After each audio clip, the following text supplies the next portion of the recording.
We are talking Detroit Lions versus Seattle Seahawks on Sunday. Big game for our Detroit Lions. If the Lions win, we're at 500. If the Lions lose, we are in a world of hurt.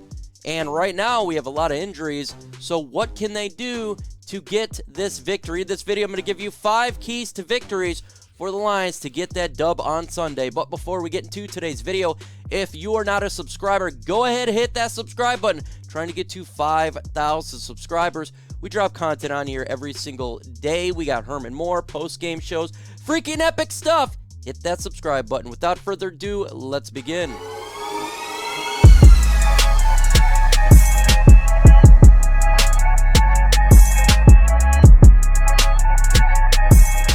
We need to get TJ Hockenson, our tight end, involved in this game. He has not really been involved so far this season. Not a lot of completions, not a lot of big plays from our tight end who we drafted with the 8th pick a couple years ago. This guy can be a matchup nightmare. And guess what? We're going against a team where you can get big plays in the middle of the field. And we got weapons on offense that are injured. TJ Hockenson and Jared Goff need to be on target with each other Sunday versus the Seattle Seahawks. Look, we don't have to have a ton of big plays, but if we can get some plays that results in first downs, long sustained drives, and touchdowns in the red zone by a guy who is a big body in TJ, the Lions have a good chance to win. These two need to come up with plays, and I tell you what, Ben Johnson's got to do a better job scheming TJ Hockenson into the Lions offense, more specifically into this game. Got to do it. He can be a problem for defenses, and by all accounts, a lot of people consider him to be a top 7, 8 tight end in the NFL. So why not get his big old mitts on some footballs and making some big plays for the Detroit Lions? I think it's really important to have him involved. Also, DJ Chark as well needs to get involved on offense. He's another player that has yet really to explode when we picked him up in free agency. Lackluster so far. Can he and Goff get some big plays? Hopefully so. If you get those guys involved, the Lions offense should be fine, because we're going to talk about other keys to victory, and it's going to help out the Lions offense as well going forward. If you guys not hit that like button, go ahead and hit that like button right now. Let's get to 100 likes in this video. Next key to victory, number 2. Something that we didn't do last week versus the Minnesota Vikings, and that is getting defensive pressure from our defensive line. Right now, the Seattle Seahawks offensive line is ranked 27 if you go to look ESPN, but there's other sites, whether it be 28 or 26. In that general area, they are a poorer offensive line. So let's get our defensive line to smash Geno Smith. Get the pressure. He's been sacked quite a bit so far this season. He's not the biggest mobile quarterback in the NFL. He is mobile, more like a Carson Wentz type of player. He's not a Jalen Hurts, and I think the Lions should be able to take advantage of that and get some sacks. Again, if you pressure quarterback, they're going to make some bad throws. Geno Smith's thrown 2 interceptions so far this season. Let's get a couple more and get our defensive line, our young defensive line, leading by Aidan Hutchinson, to sack this guy, to build upon his numbers. And we got Austin Bryant as well as Julian Okwara, Charles Harris. Let's get some pressure on Smith. Now, again, it doesn't have to be all sacks. Force him to throw the football. Get it done to where he's throwing the ball before he wants to do it. If you got to do blitz, do some blitz. But we need help from this defensive line to get it done. And obviously stopping the run. That's obvious. That's any key to victory for any football game. We got to stop Penny from getting 150 yards rushing. We got to do a better job on the defensive line, and I think they will. I believe they will. Do you guys want to get some epic gear? Then go to LNUshop.com, the latest and greatest gear. You can get sweet t-shirts with the crowned lion on there. Really epic hats, balaclavas. We're getting colder here in the state of Michigan. They got some good winter gear as well. Check it out, LNUshop.com for some awesome, awesome stuff. I'm not going to talk about just Jeffrey Okudah here. I do believe whoever he's guarding is going to lock down, whether it be Tyler Lockett or DK Metcalf. Two really good wide receivers for the Seattle Seahawks. I think he's perfectly fine whoever he is. But whoever he's not guarding, the other corners, and we need to double team the other wide receiver. So if Jeff Okudah is on Tyler Lockett, we need to double team DK Metcalf and put an extra person there, because so far, opposite of Okudah, we've been getting beat up in the secondary. So we got to come up with the game plan to shut whoever else is down. Last week it was Adam Thielen. Okudah primarily was on Justin Jefferson, shut him down, but then Adam Thielen was blowing up. And if you look at the game so far that we've played so far this year, it's been the same result. So we need to come up with a game plan opposite of Okudah. We got to be able to get some help there. Amani Oruwariye was a disaster last week. I'm concerned he's going to do it again because we've seen it through the first 2 weeks before that. Maybe Chase Lucas, give him an opportunity out there. Throw some safety help. Something to get it done so we do not consistently get beat up on the big pass and get destroyed by a number 2 wide receiver.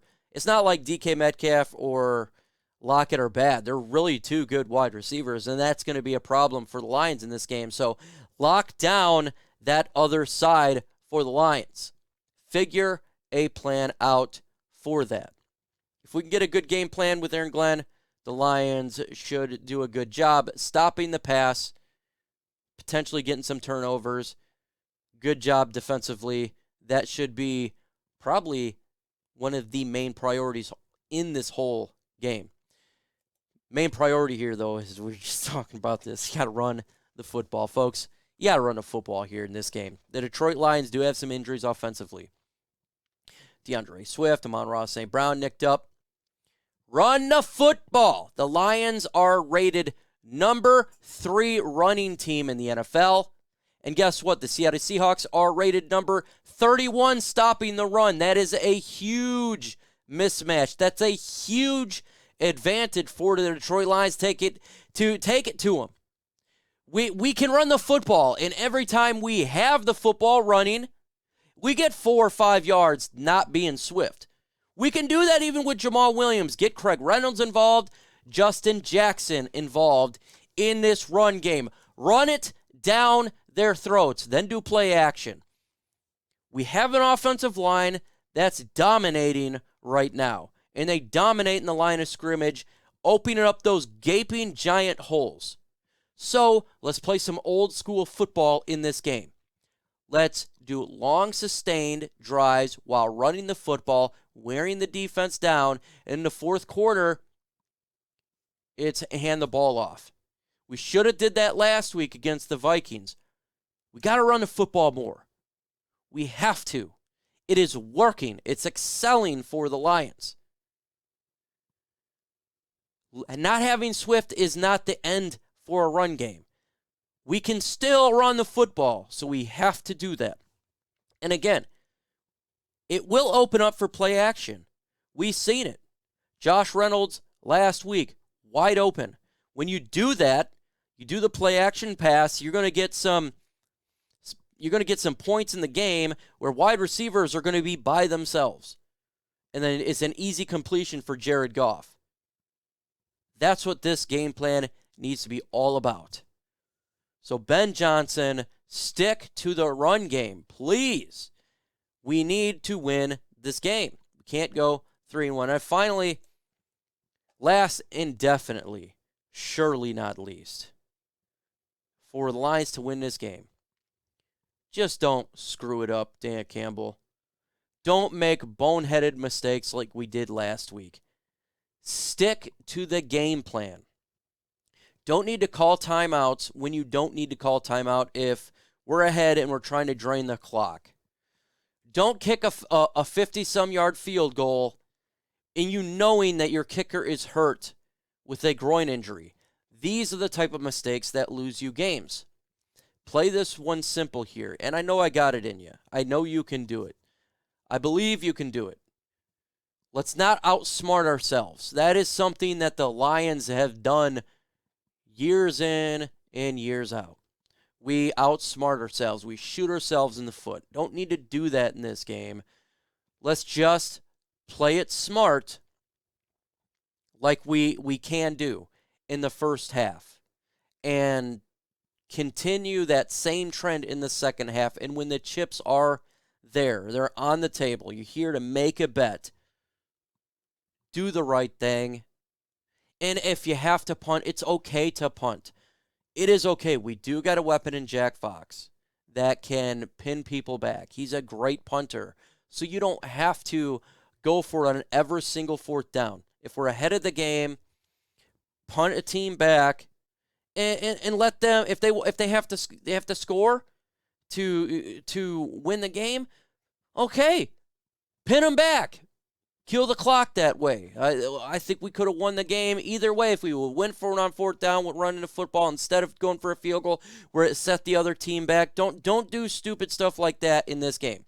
If we play it smart, we should win. Matter of fact, we don't really have to play it smart. Just play it normal. The Lions can win this game. It's a winnable game. And if they win, we're 2-2.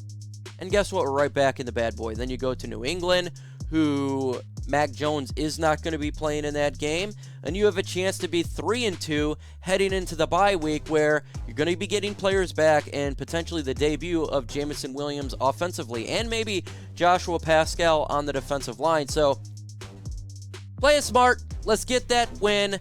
We can do it. Believe in you. I believe in you. With that said, folks, adios.